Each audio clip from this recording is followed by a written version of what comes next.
Thank you very much, everybody. Thank you. Wow. I will never, ever let you down. That I can tell you, ever. Amazing. And I want to thank Manchester and New Hampshire, very special. You remember those primaries?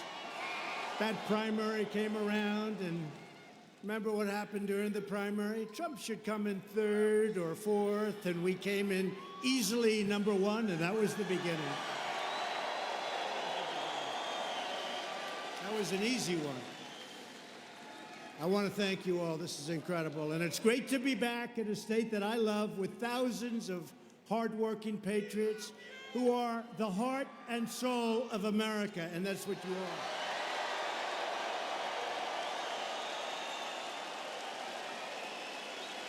And we're actually here today to officially launch our campaign to win the great state of New Hampshire in 2020.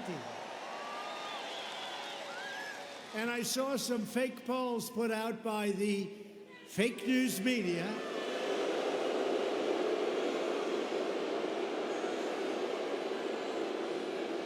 And it said that I'm tied with three of the other candidates, the Democrats. I'm tied in New Hampshire. I don't think so. I mean, maybe one of them has a rally. He's got 100 people. So this holds 12,000. We're full. And we could fill it up 4 times, at least. We could fill it up 4 times. But I just want to thank you all. I just think it's going to be a tremendous 4 years. We're going to have a tremendous 4 years. Can you believe it? We only have a little more than a year to go where it all started, right? The greatest movement in the history of our country. The greatest political movement in the history of our country. And even though we had fake witch hunts on our back and all the other things that we had to go through, we have taken this big, beautiful ship, and it's being turned around very quickly.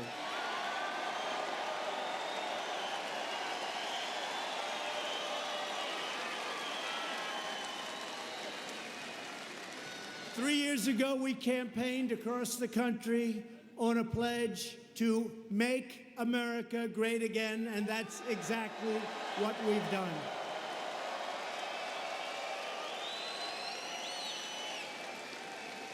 I think we can honestly say it's the greatest slogan in the history of politics in America, right? Make America great again.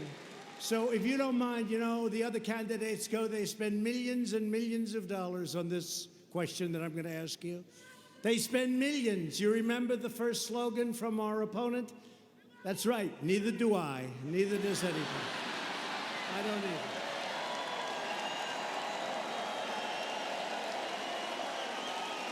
Nobody remembers. The only thing I remember is the first night I went out after I heard it, and I said, see, it's all about her. And they immediately changed it after spending like $1 million. It's all about her. That didn't work out too well. That slogan wasn't too good. So we have to do this. We have to make a decision. Do you give up the greatest slogan in the history of politics in our country? Make America great again, right? So do we give up Make America Great Again for a new slogan? Because look, our country is doing great. We are doing very well with China, despite the fact that they want to have you believe to the contrary.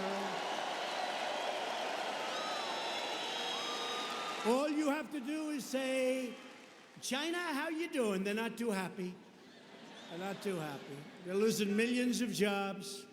The tariffs are working, and they're eating the tariffs, by the way. There's no price increase. You know, you got to talk to these people. The fake news. But do we give up?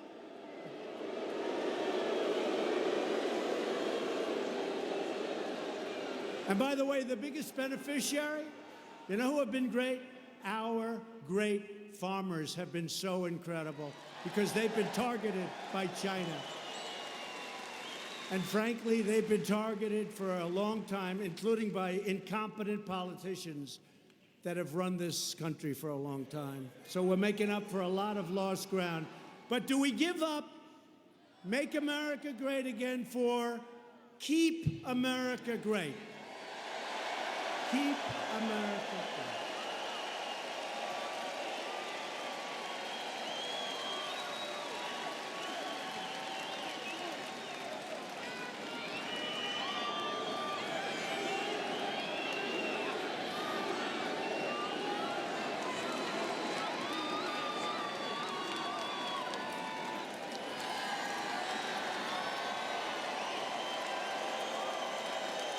Okay, you ready?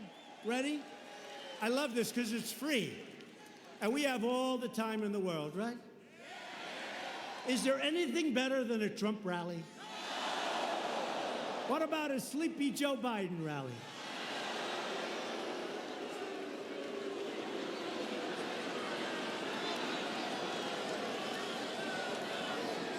Right? Well, he's made some beauties.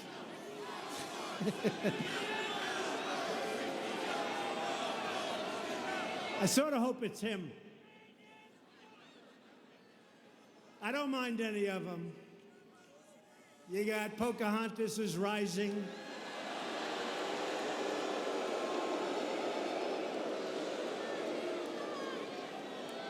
You got Kamala. Kamala is falling. You got Beto. Beto is like gone. But we'll see what happens. Whoever it is, I don't know that it matters. But whoever it is, different people. But I don't know. I think Sleepy Joe may be able to limp across the finish line. But today they announced that they're going to cut way back on his appearances because he is such a disaster. They're going to have fewer appearances. You've heard that, right? This is serious. They're going to cut way back on his appearances. Can you believe it? If I ever did that, it would be over. The fake news would get us, but we don't let them get us, and it is fake. And today, the deputy editor of the New York Times was demoted. Isn't that beautiful? Isn't that beautiful?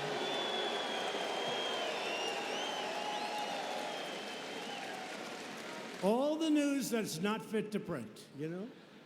All the news, the fake, failing New York Times.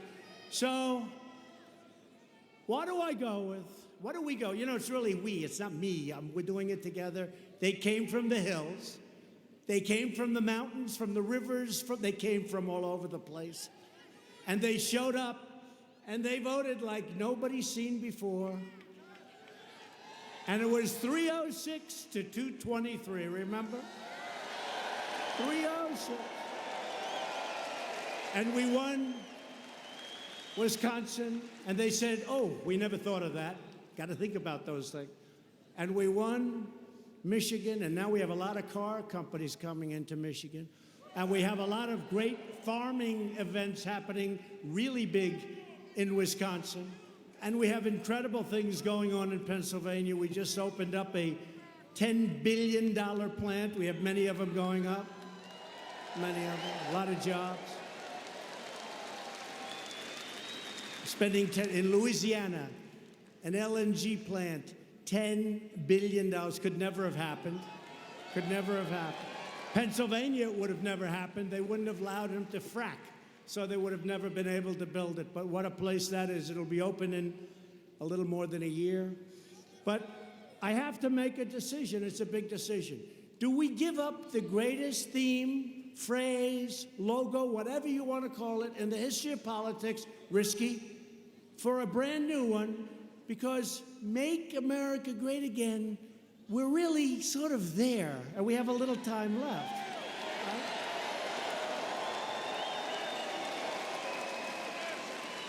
And now we have a group of socialists or communists, could be. They're not far away.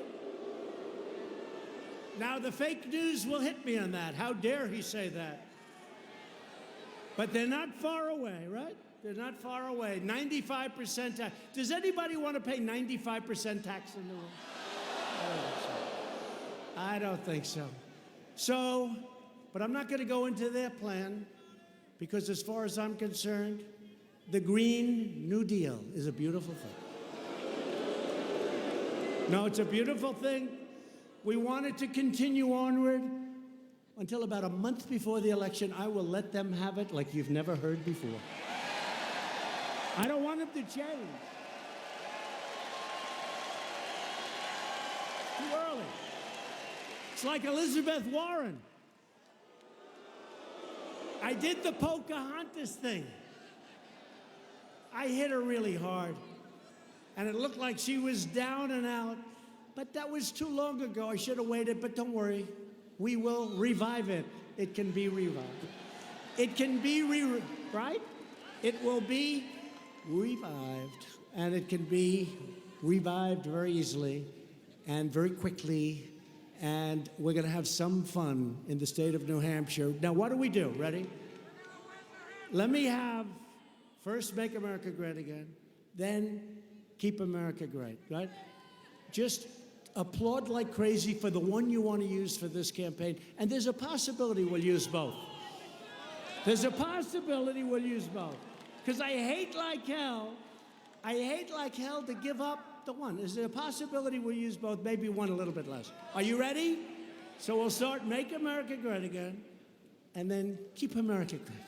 Okay? Are you ready? Who's in favor of the campaign theme being Make America Great Again?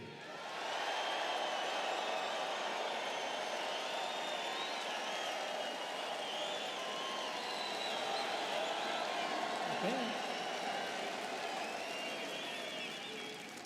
Who's in favor of our theme being Keep America Great?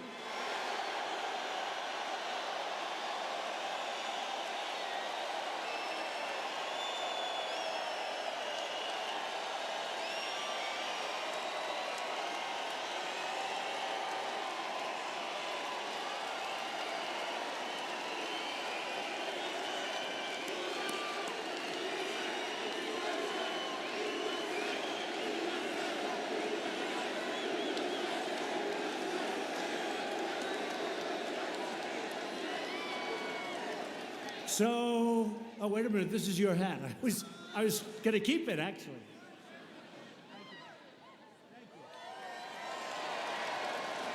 Thank you. Thank you. So that's really been the reaction. I've done this before, big crowds, and it really is Keep America Great, because we have these socialists want to take it away from us. They want to take it away. So it works good. Because until a couple of days ago, and that'll catch up very quickly, we have no choice. By the way, I never said China was going to be easy, but it's not tough, and they want to make a deal. We just spoke to them yesterday. They want to make a deal. They want to make a deal. They have to make a deal. And you know what? It'll be wonderful to make a deal. I don't think we're ready to make a deal. We're taking in billions of dollars in tariffs. And again, China's devaluing their currency. They're pouring out money. The prices haven't gone up, so that means we're taking in billions of dollars. We're not paying for it. And ultimately, their devaluations are going to hurt them very badly. They want to make a deal, and they should want to make a deal. But when you listen to the fake news, look at how many there are. That's unbelievable.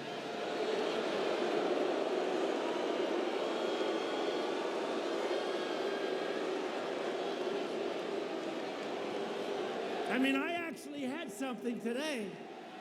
I had something today.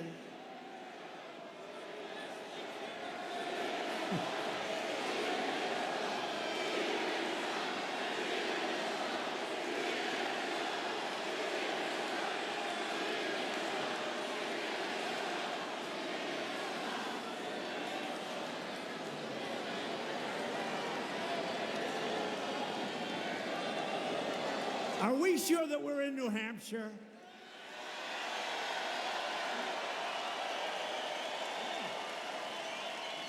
You know, you have a reputation. I mean, I know it's not true because I know you too well. You have a reputation of being very staid, very, very elegant state, incredible people. You're not acting it tonight. And that's good. That's a good thing. No, we love our country. We have enthusiasm for our country, right? That's what it is. That's what it is. That's what it is. Before the election, our factories were closing. Hey, who knows it better than you? You're like central casting for the closing of factories. Our jobs were vanishing. Our military was totally depleted. When I took over, our military was sad. We weren't flying half of our planes. They were old. They were tired. Our equipment was tired. Our people weren't tired, though. Our people weren't tired. But everything we had, it was depleted. Now we've rebuilt our military like never before.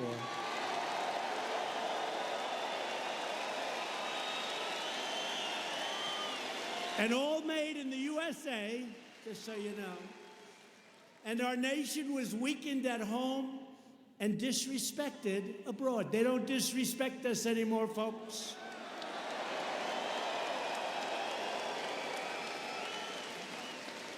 I got NATO to pay an extra $100 billion they weren't paying. They were delinquent.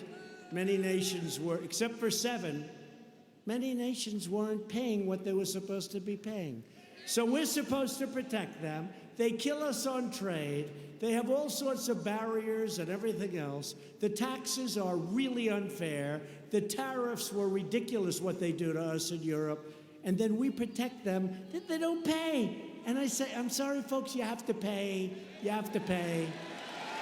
They were delinquent. They were delinquent. And my biggest fan is Secretary General Stoltenberg from NATO. He said until President Trump came along, we were going boom. They would have been finished very quickly. But I'm tired of paying for other nations anyway, I have to be honest with you. Right? And today our nation is stronger than ever before. We're now stronger than ever before. You saw we ended the Iran disaster. How about that? We paid them $150 billion, $1.8 billion in cash. Cash, cash, cash. We got nothing. And they also want to make a deal. China wants to make a deal. And I will tell you, Iran wants to make a deal because the sanctions are not good for them. They are not happy. So we'll see how it all turns out, but it's in good hands. It's in good hands. The United States right now has the hottest economy anywhere in the world. We're rebuilding that awesome might that we were just talking about, our United States Armed Forces. America is working again. America is winning again. And America is respected again, respected like never before.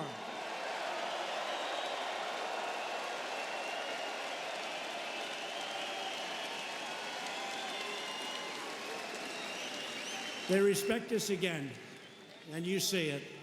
You know, a recent poll came out where it showed that President Obama was more popular in Germany and other places than I am.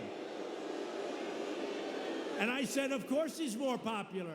He's not demanding that they pay for their protection that we provide. He's not doing that. I'm doing that. And in fact, if I was the most popular, I'm not doing my job right, okay?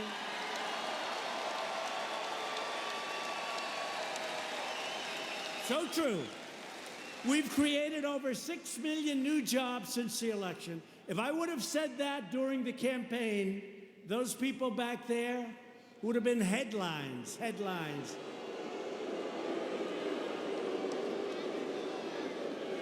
More than 7 million Americans have been lifted off of food stamps. Since my election, the number of new businesses starting in the great state of New Hampshire has skyrocketed by almost 25%.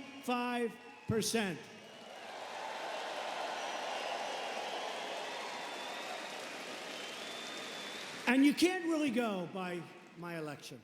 You got to go by November 9th because, you know, the markets have gone through the roof since November 9th. That's the day after I won the election.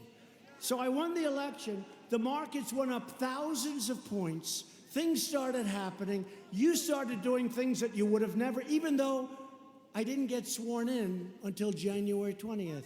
But they refused to do that. And let me tell you, if for some reason I wouldn't have won the election, these markets would have crashed.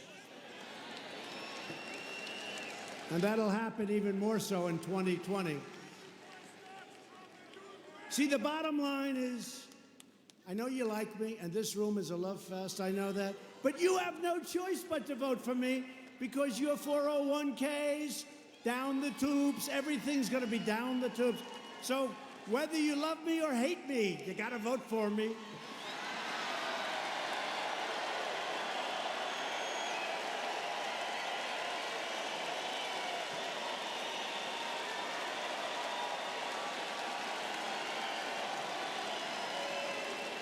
I had a businessman the other day, one of the most successful guys in the country.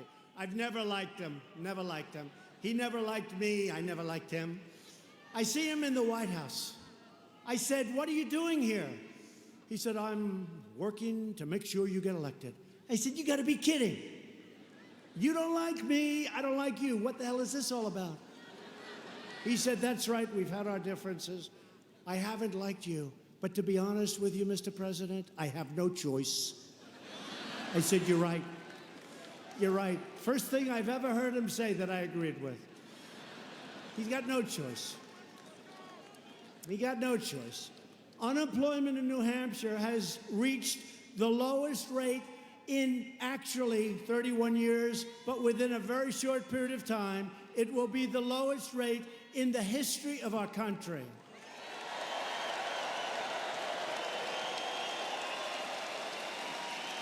So think of that. You have the best unemployment, you have the most successful state in the history of your state and in the history of our country. And then you're going to vote for somebody else? Oh, great.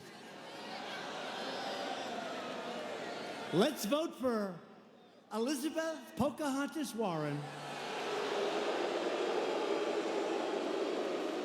We have the best numbers we've ever had. Let's vote for somebody else. I don't think that's going to happen, folks. I don't think that's going to happen. Only with fixed polls does that happen. Unemployment for African Americans, you've heard me say this many times, I'm very proud of it. Hispanic Americans and Asian Americans have all reached their lowest rates ever recorded in the history of our country.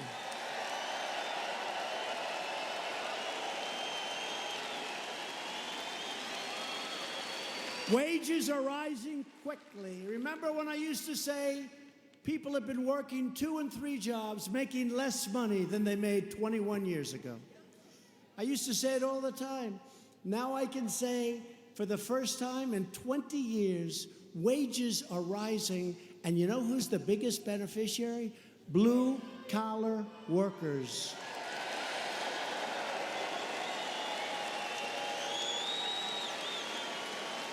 My administration is fighting to expand opportunity for citizens of every background and every race, religion, color, and creed. Very important. Because we are all Americans. We all share the same home. We all share the same heart. We all share the same dreams. We are all children of the same Almighty God.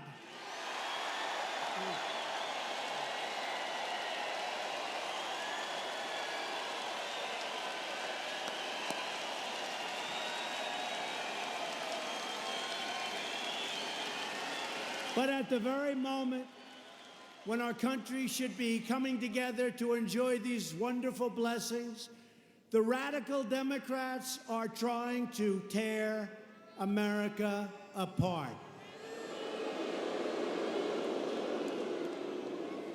They vilify anyone who doesn't share their extreme views. They slander our law enforcement heroes. You see what they're doing with our police that we love. You see what they're doing? Has anyone ever seen anything like the water being thrown on New York's finest? Have you ever seen it?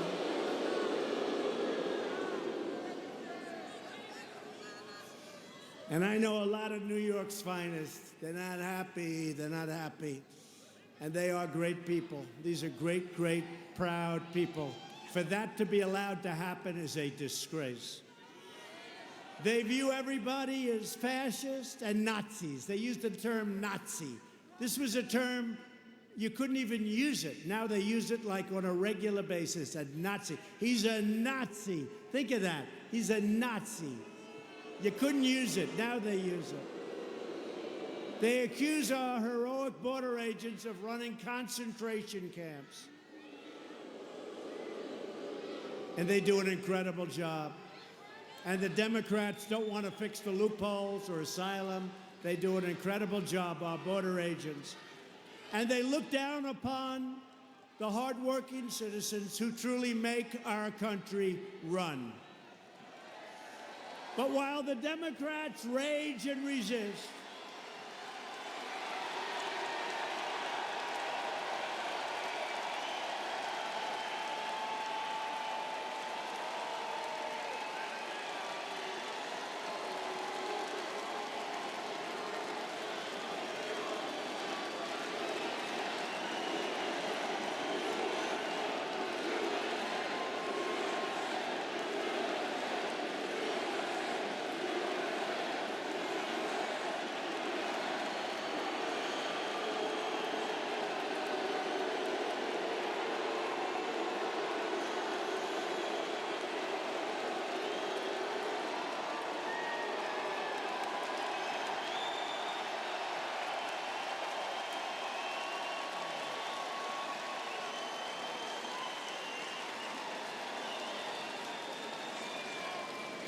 that guy's got a serious weight problem. Go home, start exercising.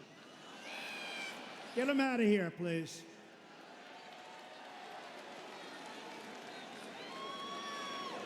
Got a bigger problem than I do. Got a bigger problem than all of us. Now he goes home and his mom says, "What the hell have you just done?" We are continuing our incredible movement, the greatest political movement in the history of our country. There's never been a movement like this, never. Our movement is built on love, and it is. And we love our families, we love our faith, we love our flag, and we love our freedom, and that's what it's about.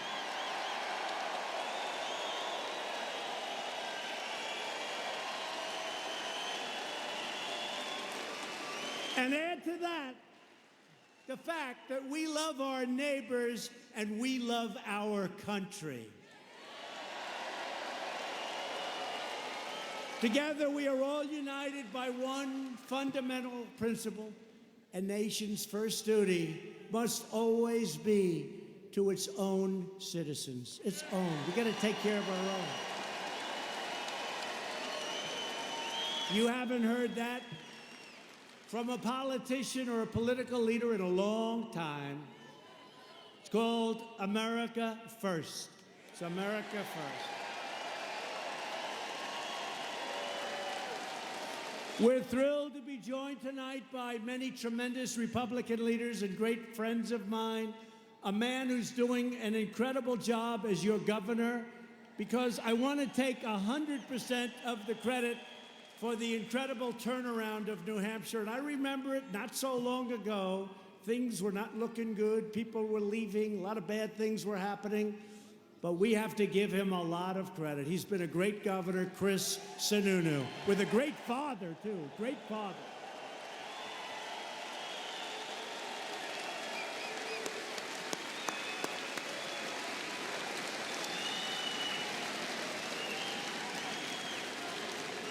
With a great father. His father was tough. Chris, your father was so tough.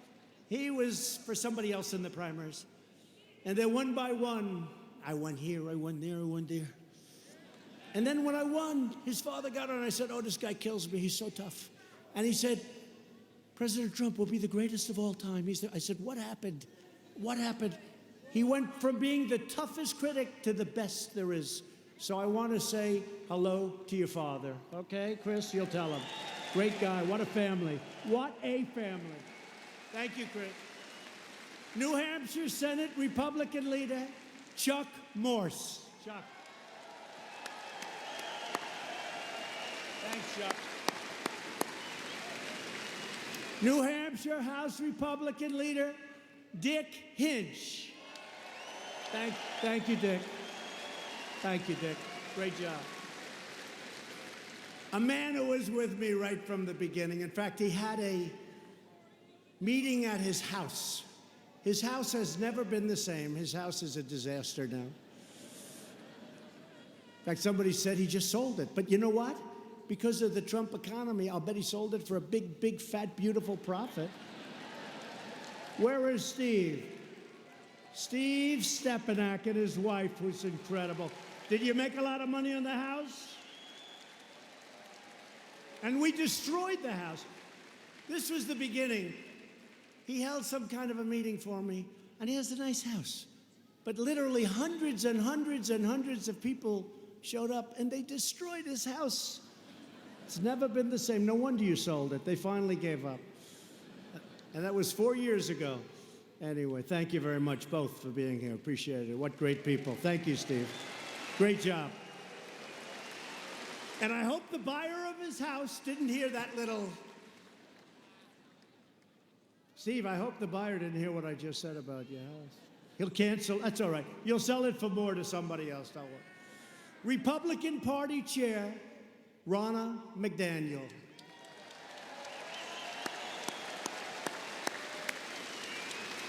You know, Ronna headed up Michigan. And for many, many years, nobody won Michigan as a Republican. But I used to complain, and, you know, I'd go there and I'd say, they're stealing your car business. I'd go for years. In fact, 5 or 6 years before I even thought about running, for whatever reason, they named me Man of the Year in Michigan. I said, how come? I didn't even understand it myself, but I was named Man of the Year. I wasn't even political. That was years before I did this. But I was always complaining that our car business is being stolen.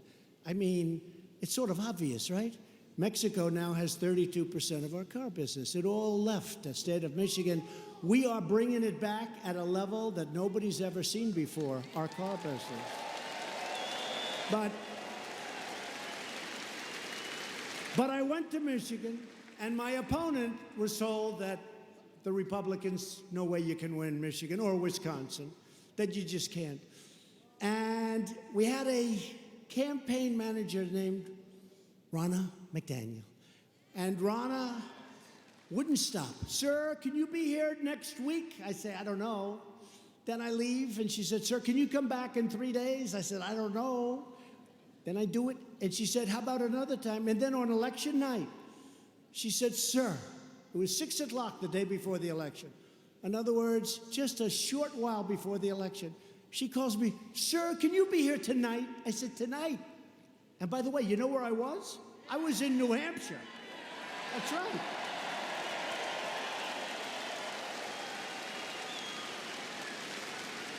She said, sir, can you be here tonight? I said, are you sure? I started speaking at 1 o'clock in the morning. Now it's election day. We had 32,000 people show up. It was like this. The crowd was just, they want to see things happen in our country. They love our country. It went crazy. And I left, and I said, I don't know why we're going to lose Michigan. Why would we lose Michigan? Look at this. And the opponent went there with Barack Obama and Michelle Obama. And she went there much earlier, prime time. 1 o'clock, 2 o'clock in the morning is not exactly prime time. So we had 32,000, and they had a tiny little crowd. And I looked at my people, and I said, I know we're not supposed to win the great state of Michigan, but I think we're going to win Michigan, and we won Michigan, and we won Wisconsin. We won Wisconsin. Wisconsin was a great victory, and we won Pennsylvania, and we won North Carolina, and South Carolina, and we won Florida, and I hate to tell you, We should have won New Hampshire. That was taken away. New Hampshire was taken away. It was taken away from us, but we should have. We did great in New Hampshire. We should have won New Hampshire, but that's okay. I'm not holding it against you because it was not your fault.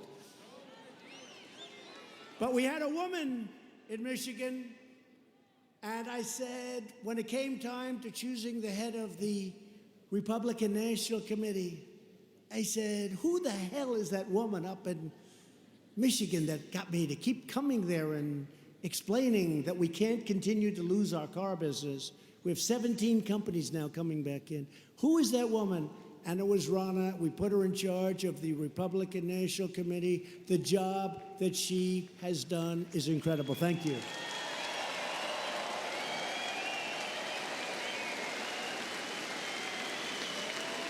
And the same with another man, our campaign manager. He started off as a computer genius. And remember when they used to say that the Hillary Clinton campaign is highly sophisticated? Highly sophisticated.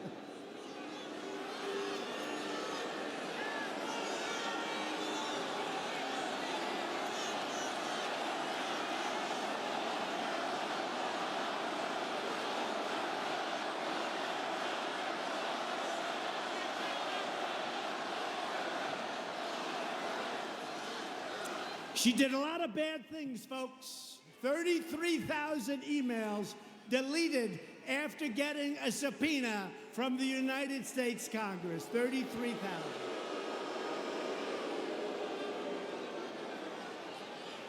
Remember, she said it was about her daughter's wedding and yoga classes. 33,000, yeah.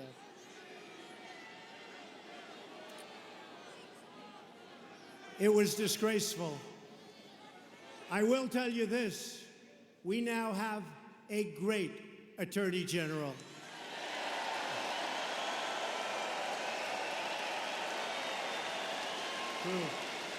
A fair guy, a great gentleman. So another man who's here tonight is the world's tallest campaign manager. He is an unbelievable talent. But they were saying about our opponent, I'm not going to mention the name again because we'll never get it finished here.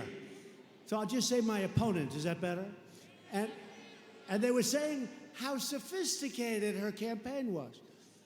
Except ours was far more sophisticated. And we had a man that did an incredible job. And he's now our campaign manager. And he's one of the tallest human beings I've ever seen. And his name is Brad Parscale, and he is fantastic.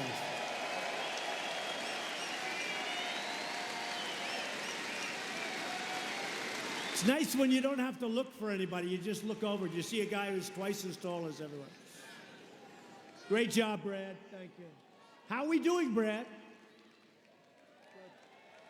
Good. Doing good. Got great poll numbers. We got great poll numbers in a lot of states. Ohio, Iowa. You know, Iowa, every week that they campaign, our numbers go up. They're winning Iowa. We gave them ethanol, which is very important, a lot of things for Iowa. But every week we seem to be going up in Iowa because they're campaigning in Iowa. Wherever they go, our numbers go up. Somebody's going to have to explain that one to me someday, but we like it. A man who's a friend of mine, who was the greatest mayor in the history of New York City.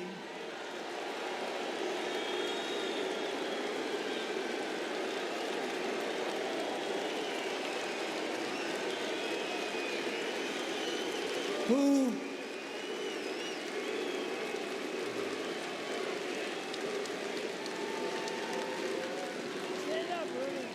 stand up, Rudy. Rudy Giuliani.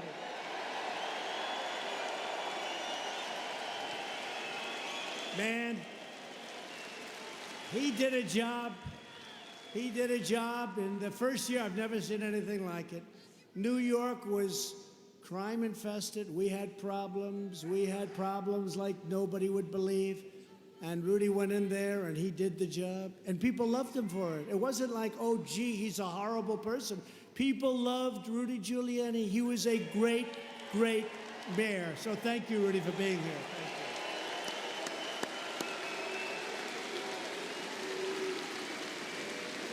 you. And the first person that I put on the campaign, he was driving me wild. He said, "I'm saying you can win, sir. You can win. I'm telling you, you can win." He loves this state. He's from this state. He said, "You can win, sir. I'm just telling you." And I had him on for month after month. He'd come drive me crazy. He'd say, "You can win, you can win, you can win." And finally, we said, let's give it a shot. And I had Corey, I had Hope, I had just a couple of people. We had a rather lean and mean staff.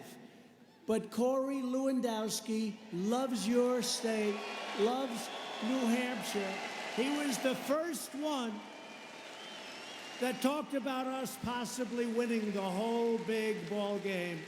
And he's tough, and he's smart, and I'm hearing he's thinking about running for the Senate from New Hampshire. I don't know.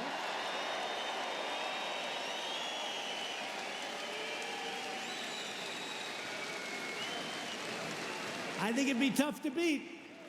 I'll tell you one thing, he'll go into Washington and he's going to have you in mind. He's going to do a job if he does do it, so we'll see what happens. He hasn't made up his mind yet, but he would be fantastic. And I guess it's something you go back and you talk to your family, you talk to your wife, and you make a decision. They're all saying, "Are you going to support him?" I said, "I don't know if he's running." So Corey, let us know, please, if you don't mind. Let us know. Our shared Republican agenda is pro-worker, pro-jobs, pro-family, pro-growth, and 100% pro-American. For decades and decades, the permanent politicians in Washington pursued the very opposite. They sold out our workers. You see it, you know it better than any place. When I talk about the horrors of NAFTA, the horrors of trade deals, I mean, I'm sorry to tell you this, I usually refer to New Hampshire. Nobody took it worse than New England, and nobody took it worse than New Hampshire. Now, here's the good news. I would never let that happen again, and Chris will never let that happen again.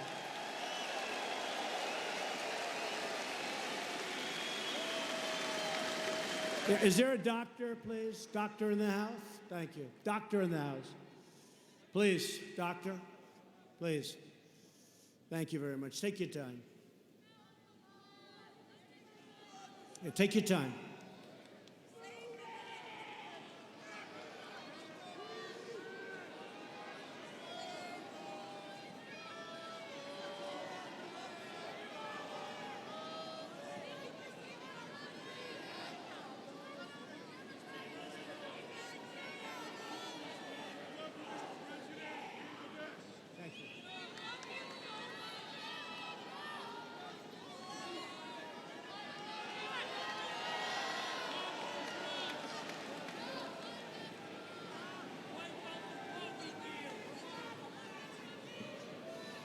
Take your time, fellas. Plenty of time.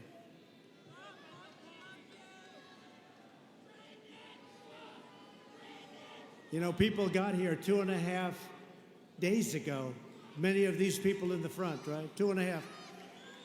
2.5 days ago, a lot of these people. So you can understand, it's pretty tough. Thank you.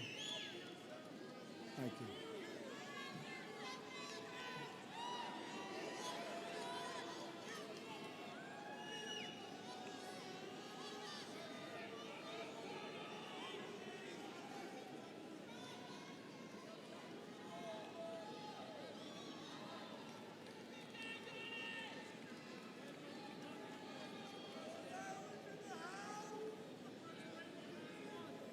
That's okay.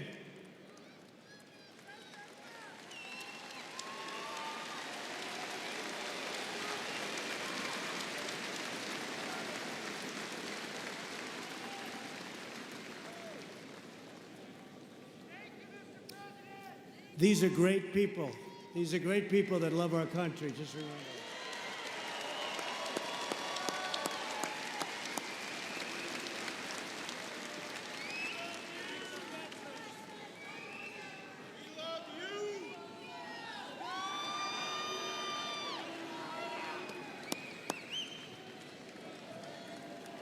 Thank you very much. Thank you.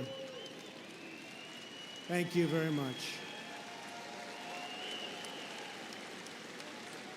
Pretty good. Pretty good. So our politicians shipped away our jobs, shed our sovereignty, surrendered our dignity, and saddled our nation in one foreign debacle after another. And we're still here. He just said it. We're still here, you better believe it. And we're here stronger than ever before we're here. But all of that ended the day that I took the oath of office. The American people are in charge of their country again.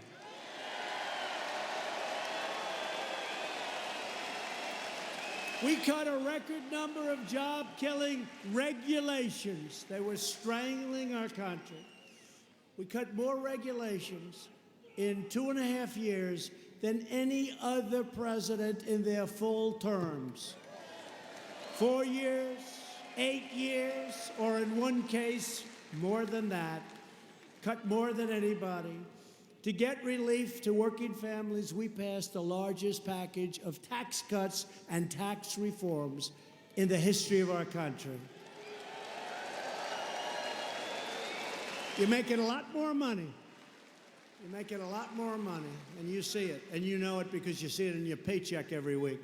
We ended last administration's cruel war on American energy, and we are delivering a policy of American energy independence like you've never seen before. And in fact,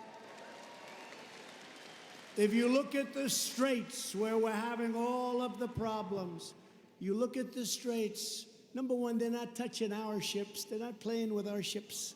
They're taking them from this country, from that country, from that country. But you know what? Very importantly, we have very few ships going there anymore because we don't need that oil and gas.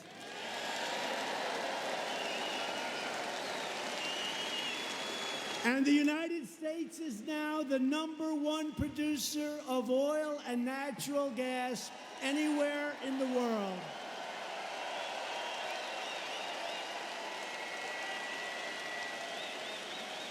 Every leading Democrat has pledged to abolish the American oil, coal, and natural gas industries that are fueling our economic boom. Can you imagine this? We're sitting on great wealth. They want to take it away from us. And the alternatives don't have the power. They don't have the power. They want wind. Wind. Wind is oh so beautiful as long as you don't have to stare at a windmill and your house goes down in value like to nothing. Steve, if you had a windmill anywhere near your house, you would have gotten 1/3 the price you got, Steve. That's true, by the way. Steve's too smart to let that happen. We won't let them take it away from you. We are reversing decades of calamitous trade policies that shattered New Hampshire and your factories. They shattered your communities, and they shattered American power and American prestige all around the globe. New Hampshire lost 1 in 4 manufacturing jobs following NAFTA and China's entrance into the World Trade Organization, 2 of the worst deals ever in the history of our world, not just our country. Election after election, politicians came to your state pretending to have the courage to stand up for the American worker. Then they went to Washington and let other countries push them around and special interests buy them off and steal your jobs and take your companies. That's what happened. Me, I don't care about their campaign contributions. It doesn't matter to me, folks. We want to do a job. We want to do a great job. And we're setting records. And you know who's sending us the money? The small donors. We have big donors, but we have small donors are sending us the money for the election. Pretty amazing. That's not supposed to happen to a Republican, but it's happening to this republic, and it's happening to you. Every vow that politicians made was broken, every hope was dashed, and every promise turned into a total betrayal of New Hampshire and of our country. But in this administration, we have something those sellout politicians could only dream of. It's called strength and commitment. We don't play games. We don't play games.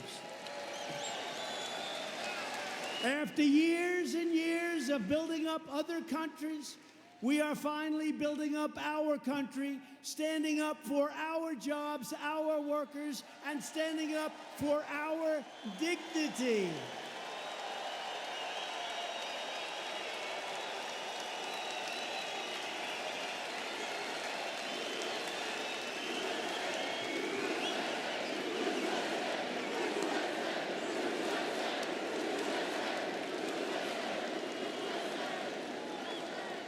The forgotten men and women of America will never, ever be forgotten again. You were forgotten.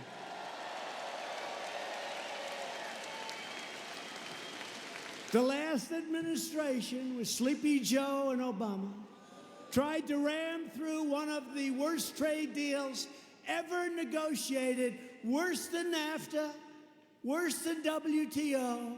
It was called the Trans-Pacific Partnership. It would have been a disaster. TPP would have gutted the American auto industry, would have been in shambles. Our auto industry is coming back so strong. Would have gutted, would have destroyed the industry. But in my first week in office, I proudly withdrew the United States from that job-destroying catastrophe.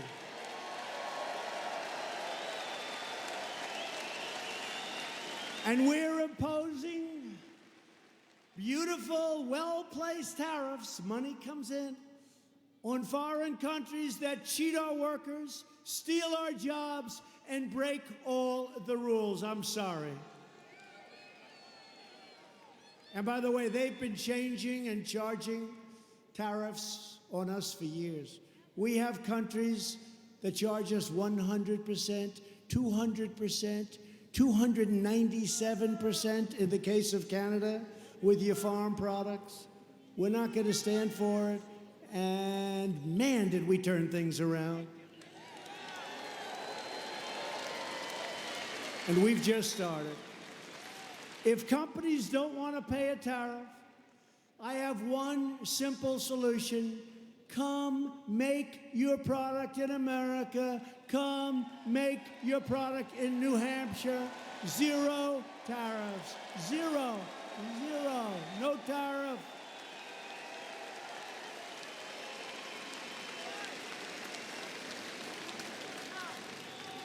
Together, we're restoring this nation's industrial might, and we are doing it with American iron, American aluminum, and American steel. We're doing steel.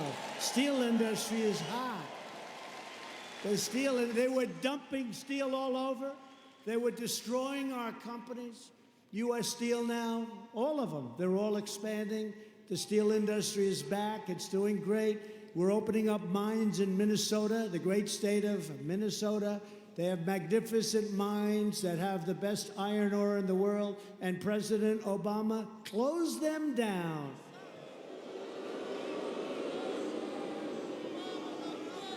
Maybe we can get Representative Omar from Minnesota to open them up, but I don't think so. She'll open them up. I don't think so. Representative Omar, that's another one. We're replacing NAFTA with the brand new USMCA. That's Mexico and Canada. Great deal. The USMCA will create countless jobs for farmers, manufacturers all across the state. We need Congress to pass the USMCA immediately. We'll make it a bipartisan deal. We don't even want credit. The unions benefit, the non-unions benefit, everybody benefits. It brings it back to fairness, and it makes it very hard for our companies to leave our countries, go to Mexico or Canada, We lose all our jobs, we lose all our taxes, we end up with empty factories and plants. It makes it almost impossible. We're not going to have that. That was my one rule that I had to have. It's going to be very, very hard for companies to do that. I've also taken the toughest ever action to stand up to China's chronic trade abuses. Earlier this month, the U.S. government officially labeled China, for the first time ever, a currency manipulator, another promise kept. While others allowed China to freely loot the U.S. economy, $500 billion a year, not million, billion, with a B. We've made it clear that the theft of American jobs and American wealth is over. Yet, today, the Wall Street Journal editorial board and some others continue to publish foolish articles that demonstrate that they understand nothing about trade or business, nothing. They advocate only economic surrender. They actually say, go to China, take off the tariffs, make a deal. I lose all the cards we take off the tariffs. We don't have any cards. Think of it. They say, go to Europe. By the way, the European Union is worse than China, just smaller. It treats us horribly. Barriers, tariffs, taxes, and we let them come in. It's worse than China. Many of us come from there. I do. That's what it's got going. That's about it. They treat us really badly. And many others, many others. India tariffs us probably higher than any nation anywhere in the world. We have tariffs of 100% on products and much more than that. India. So we're working on all of them. I called Prime Minister Modi. I said, Mr. Prime Minister, it's not fair. We got to change. We got to change. Got to change. And we're talking to them very seriously. We're talking to a lot of places. But when the Wall Street Journal comes out and they say, no, take the tariffs off, go and talk to China. They've been trying to talk to them for 25 years. But actually, you know what? They really haven't. The fact is, the leaders that were in my position, they didn't do a damn thing. They didn't talk. They didn't talk. Past leaders followed the terrible advice of these editorial boards that are frankly totally inexperienced in business, I guess, and our industries were utterly decimated. Globalism enriches foreign countries at our expense. Globalism. I love our country. I'm the President of the United States of America. I'm not the President of the world.